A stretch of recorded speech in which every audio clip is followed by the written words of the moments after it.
Hello guys, તો કેમ છો બધા? મજામાં જ હશો. તો આજનો વિડીયો ખૂબ જ સુંદર રહેવાનો છે અને આજે ખૂબ જ સરસ જગ્યાએ જ તમને લઈ જવાનો છું અને ખૂબ જ સરસ જગ્યાએ તમને દેખાડવાનો છું. તો એ પહેલાં તમને અહીંયાની અમારી જામનગરની શાન એવી રિલાયન્સ ઇન્ડસ્ટ્રીનો નજારો દેખાડી દઉં તો આપ જોઈ લો.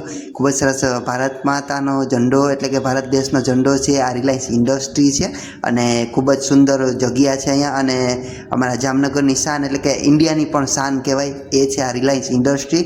અને અહીંયાનો ખૂબ જ સરસ નજારો અને ખૂબ જ સરસ રસ્તો છે. તો welcome back to my channel NP vlog. તો મારી ચેનલમાં તમારું ખૂબ જ સ્વાગત છે. તો આજે ફ્રેન્ડ્સ ખૂબ જ સરસ જગ્યાએ લઈ જવાનો છું. તો મારી ચેનલમાં છેલ્લે સુધી જોડાયેલા રહેજો અને વિડીયોમાં છેલ્લે સુધી બન્યા રહેજો. તો આપ જોઈ શકો છો ખૂબ જ સરસ અંડરગ્રાઉન્ડ રસ્તામાંથી જવાય છે. આગળ આ મંદિર છે અને ખૂબ જ સરસ મંદિરના આશીર્વાદ એટલે કે શિવ મંદિર છે. તો શિવ મંદિરના આશીર્વાદ કરાવવાનો છું તમને. અને ખૂબ જ સરસ અહીંયાનો રસ્તો જ આપ જોઈ શકો છો અંડરગ્રાઉન્ડમાંથી જવાય છે અને ખૂબ જ સરસ એક પવિત્ર જગ્યા છે. પ્રાકૃતિક સૌંદર્યની વચ્ચે બિરાજમાન છે આપણા મહાદેવજી. તો શ્રાવણ મહિનો આવે તો શ્રાવણ મહિના સ્પેશિયલ આ વ્લોગ બનાવવાનો છું. તો મારી સાથે છેલ્લે સુધી જોડાયેલા રહેજો અને ખૂબ જ સરસ આજ તમને દર્શન કરાવીશ અને ત્યાંનો નજારો, ત્યાંનો ખૂબ જ સરસ માહોલ એ પણ હું દેખાડવાનો. તો મારી સાથે છેલ્લે સુધી જોડાયેલા રહેજો. તો આપ સ્ક્રીનમાં જોઈ શકો ખૂબ જ સરસ ચારે બાજુ લીલી હરિયાળી છે અને ડુંગર ઉપર એટલે કે ટેકરી ઉપર બિરાજમાન છે અને સ્વયંભૂ શિવલિંગ છે અને મહાભારત વખતનું છે. તો આગળ ખૂબ જ સરસ મહત્વ પણ હું તમને સમજાવવાનો છું અને ખૂબ જ સરસ દર્શન કરાવવાનું. તો મારી સાથે છેલ્લે સુધી જોડાયેલા રહેજો. તો આપ જોઈ શકો છો ખૂબ જ સરસ નજારો છે અને આ ત્યાંથી નીચેથી દેખાય છે ખૂબ જ સરસ સુંદર મંદિર એટલે કે શ્રી તુંગેશ્વર મહાદેવનું મંદિર. તો ખૂબ જ સરસ અહીંયાનો નજારો છે અને અહીંયા ખૂબ જ સરસ શ્રાવણ મહિના દરમિયાન એક મેળો પણ અહીંયા ભરાય છે. તો આગળ આ મંદિરનું મહત્ત્વ અને એ બધું હું તમને સમજાવવાનું. તો મારી સાથે છેલ્લે સુધી જોડાયેલા રહેજો અને આગળ હવે આપણે જઈશું. અને અહીંથી પહેલાં દાદરાથી જવાતું એટલે ઘણા લોકો માનતા પણ રાખતા અહીંયાથી મહાદેવજીના આશીર્વાદ મેળવતા. ખૂબ જ સરસ અને અહીંયા ખૂબ જ સરસ જો આપ જોઈ શકો છો આ બાજુમાં રસ્તો જાય હવે ફોર વ્હીલની પણ ક્યાં વ્યવસ્થા થઈ ગઈ છે. પણ હું તમને ખૂબ જ સરસ નજારો દેખાડવાનો છું એટલે હું દાદરા ચડીશ અને દાદરા ચડીને જઈએ એટલે ખૂબ જ સરસ આપણે એવું લાગે કે મહાદેવજીની આપણી ઈચ્છા અને એક આનંદની અનુભૂતિ થાય. તો અહીંયા દાદરાનો રસ્તો ખૂબ જ સરસ જૂનવાણી ટાઈપ રસ્તો છે. તો આપ જોઈ શકો છો દાદરા જે જૂનવાણી ટાઈપ અને આ રીતના અહીંયા જવાય છે અને ખૂબ જ સુંદર આ પવિત્ર જગ્યા છે. તો આજનો વિડીયો ખૂબ જ સરસ રહેવાનો. તો મારી સાથે છેલ્લે સુધી જોડાયેલા રહેજો. તો મળીએ આગળ અને મારી કોમેન્ટમાં તમે જણાવજો હર હર મહાદેવ જરૂર લખજો અને મળીએ આગળ આપણે તમને ચાલો ખૂબ જ સુંદર દર્શન કરાવું. તો અહીંયા રસ્તો છે તુંગેશ્વર મહાદેવ જવાનો અને મહાભારત કાળ વખતની છે આ શિવલિંગ અને ખૂબ જ સરસ પવિત્ર જગ્યા છે. અને અહીંયા શ્રાવણ માસ દરમિયાન આરતી પણ ખૂબ જ સુંદર થાય છે. તો આપ જોઈ શકો છો ખૂબ જ સરસ અહીંયા નજારો છે. તો આપ જોઈ શકો છો અહીંયા ઉપરથી નજારો. હું તો હજી અડધે જ ચડ્યો છું, હજી અડધું ચડવાનું બાકી છે. તો ચાલો આપણે આગળ જઈએ. તો મારી સાથે છેલ્લે સુધી જોડાયેલા રહેજો અને આખો વિડીયો જોજો. હર હર Mahadev.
Hello friends, welcome back to my channel.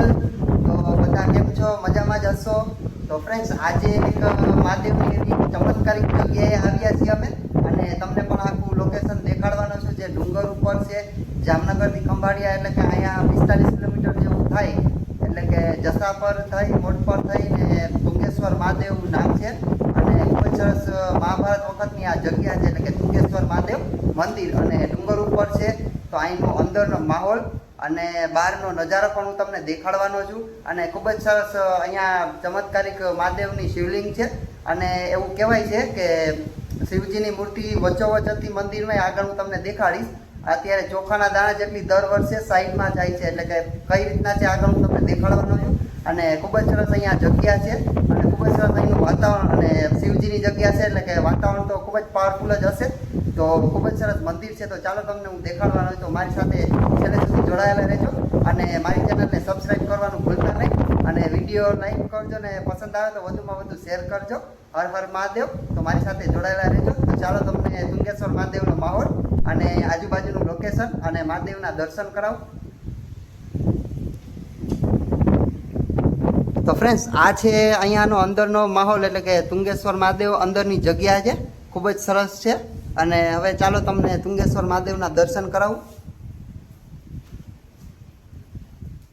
તો ફ્રેન્ડ્સ, એ પહેલાં તમને બહારનો નજારો દેખાવું.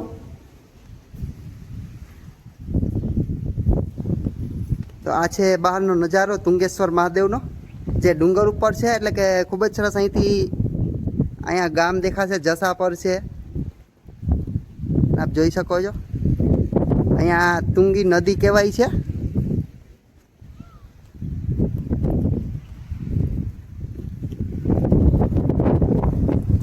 અહીંયા ખૂબ જ સરસ ચકલાનું ચણ છે, આપ જોઈ શકો છો. અહીંયા નાની નાની ચકલીઓ છે, વિડીયોમાં આપ જોઈ શકો છો. અને ખૂબ જ પવન આવે છે, એટલે કે મારો અવાજ થોડોક ઓછો સંભળાશે. અને સૌથી પહેલાં આપણે મહાદેવજીની ધજાના અલૌકિક દર્શન કરીશું. આપ જોઈ શકો છો, ખૂબ જ સરસ મંદિર છે અહીંયાનું.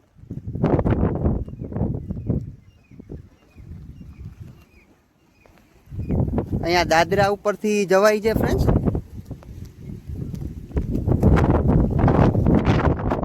કેવી સરસ પાવરફુલ જગ્યા છે અને ખૂબ જ સરસ પ્રાકૃતિક સૌંદર્યના ખોળે બિરાજમાન છે તુંગેશ્વર મહાદેવ.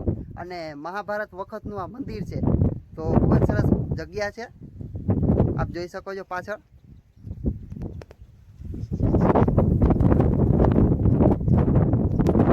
ફ્રેન્ડ્સ, હાલ અહીંયા તો અત્યારે ઉપર 4-વ્હીલરમાંથી પણ આવી શકે છે એવી ટૂંકમાં અહીંયા વ્યવસ્થા છે. અને બને ત્યાં સુધી અમે લોકો તો દાદરા ચડીને જ આવ્યા, અને ખૂબ જ સરસ મજા પડી છે અહીંયા. અને ખૂબ જ સરસ પ્રાકૃતિક સૌંદર્ય છે અને આનંદની અનુભૂતિ થાય છે. ખૂબ જ સરસ મંદિર છે. અહીંનું વાતાવરણ જોઈ લ્યો આપ.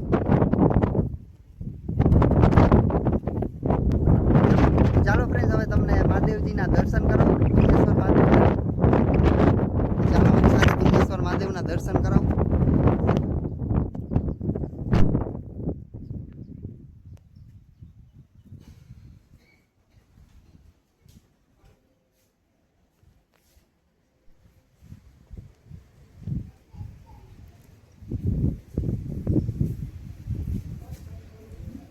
તો ફ્રેન્ડ્સ, આ છે તુંગેશ્વર મહાદેવ.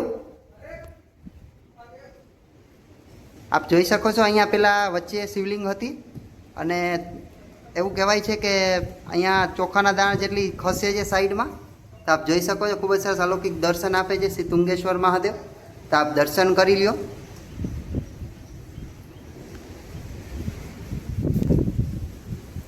તો ફ્રેન્ડ્સ, હજી તમને બીજી બાજુની બહારનો નજારો દેખાડો.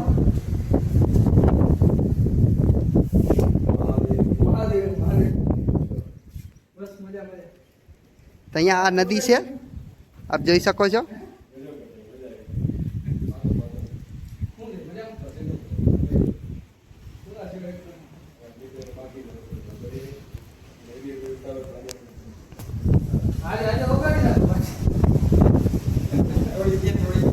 જોયું ને આપ, કેવું સરસ અહીંયા બહારનો નજારો છે.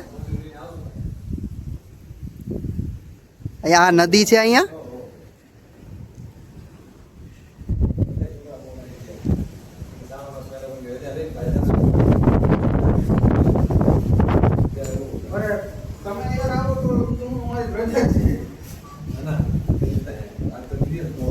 તેલજી મહાદેવ, મહાદેવ, મહાદેવ,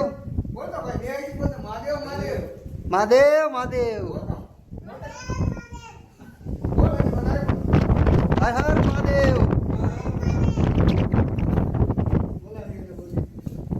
આપ જોઈ શકો છો, છોકરો પણ હર હર મહાદેવ બોલે છે.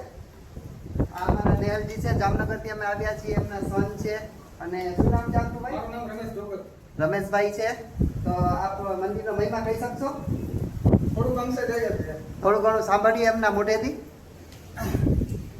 તો કેવા મંદિરનો મહિમા? તુંગેશ્વર દાદાની જગ્યા આજ વર્ષો પૌરાણિક જગ્યા છે. અમે તુંગેશ્વર દાદાના નામથી ઓળખીએ. મહાદેવનું મંદિર છે, બરાબર. અને બધાના આસ્થાનું કેન્દ્ર છે. ભક્તિને શ્રાવણ મહિનામાં બહુ જોરદાર સૌંદર્ય પ્રકૃતિને થોડે કળાએ ખીલી ઉઠે છે. હા. ઝાડેપુરા તળાવ, લીલોતરી અને વિવિધ પક્ષીઓ અને બધું રમણીય નજારો છે. પ્રાકૃતિક સૌંદર્યના ખોળે છે. હા, બહુ મજા આવે એવું આહલાદક મંદિર છે. અને મહાદેવ મુલાકાત લી હોય. તો ફ્રેન્ડ્સ, ભાઈએ કીધું કે અહીંયા ખૂબ જ સરસ પ્રાકૃતિક સૌંદર્યના ખોળે બિરાજમાન છે અને ખૂબ જ સરસ અહીંયાનું વાતાવરણ છે. અને શ્રાવણ માસ દરમિયાન અહીંયા મેળો થાય છે અને દૂર દૂરથી માણસો અહીંયા દાદાના આશીર્વાદ મેળવવા આવે છે અને ખૂબ જ સરસ મંદિર છે. તો ચાલો હજી એક આ બાજુનો પણ તમને નજારો દેખાડું. તો આપ જોઈ શકો છો ફ્રેન્ડ, અહીંનો બહારનો નજારો.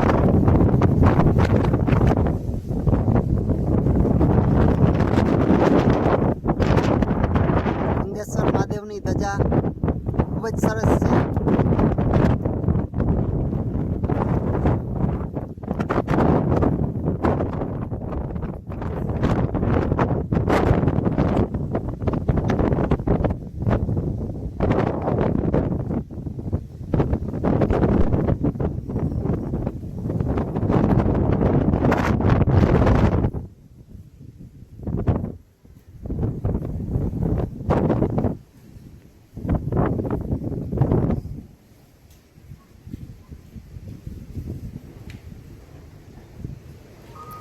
મહાદેવ મહાદેવ મહાદેવ મહાદેવ બોલતો ભાઈ.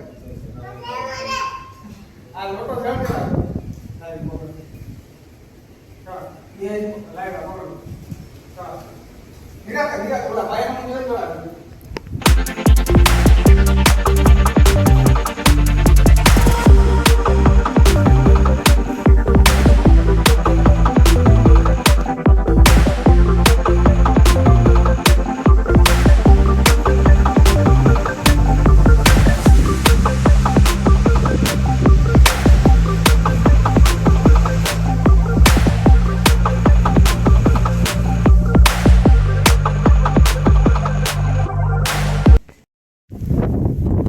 ફાઇનલી ફ્રેન્ડ્સ, તુંગેશ્વર મહાદેવના દર્શન થઈ ગયા છે અને હવે અમે પગથિયા ઉતરીને જઈએ છીએ. તો ચાલો તમને પગથિયા દેખાડું. તો ફ્રેન્ડ જો આ પગથિયા છે અને આ બહારનો માહોલ આપ જોઈ શકો છો. ખૂબ જ સરસ અહીંયા માહોલ છે બહારનો અને ડુંગર ઉપર છે. તુંગેશ્વર મહાદેવ કી જય હો. આપ જોઈ શકો છો. અહીંયા ગાડીથી 4 વ્હીલ કે કાંઈ બી હોય ને એની પણ સરસ વ્યવસ્થા છે. અહીંથી ઉતરાય છે અને સીધું ડુંગર ઉપર. અમે તો દાદરા ઉતરીને જઈએ છીએ. તો ફ્રેન્ડ્સ, વિડીયો કેવો પસંદ આવ્યો કોમેન્ટમાં જરૂર જણાવજો. હર હર મહાદેવ લખી નાખજો કોમેન્ટમાં. અને ખૂબ જ સરસ આ રીતના હું પૌરાણિક મંદિરોના દર્શન કરાવતો રહી. તો મારી ચેનલને સબસ્ક્રાઈબ જરૂર કરી લેજો અને વધુમાં વધુ શેર કરજો. જય શ્રી રામ, હર હર મહાદેવ. તો મળ્યા નેક્સ્ટ વ્લોગમાં. Bye bye.